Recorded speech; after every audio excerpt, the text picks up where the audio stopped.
go ahead and bring your knees up so that it's as if you're sitting in a chair. You've got a 90-degree angle here between your pelvis and your knees, and we're going to start what I call the Coregeous Spiral. In the Coregeous Spiral, the Coregeous ball still stays where it is, although you're going to be pivoting around it or on top of it. Your arm shoots out, and you take massive breaths, and you'll draw a gigantic circle up and over your head and back and around behind you, trying to keep your knees from flailing about. So what we're doing here is we're getting a wonderful rotation throughout our spine, which should feel really nice.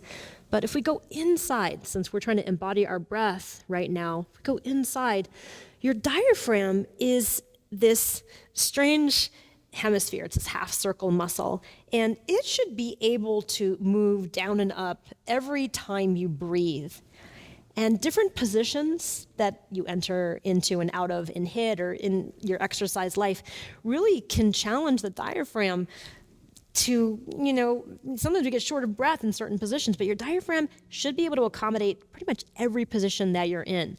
So right now, what we're doing is we're helping our diaphragm and all of the fascial tissues that it's connected to get a really great stretch so that we can meet our breath needs again and again. And if our diaphragm and our intercostal muscles are able to do the breathing that we need to do, then we won't have to rely on these emergency muscles in our neck or face to try to grab breath for us. Now go ahead and come on out of that, and let's go to the second side.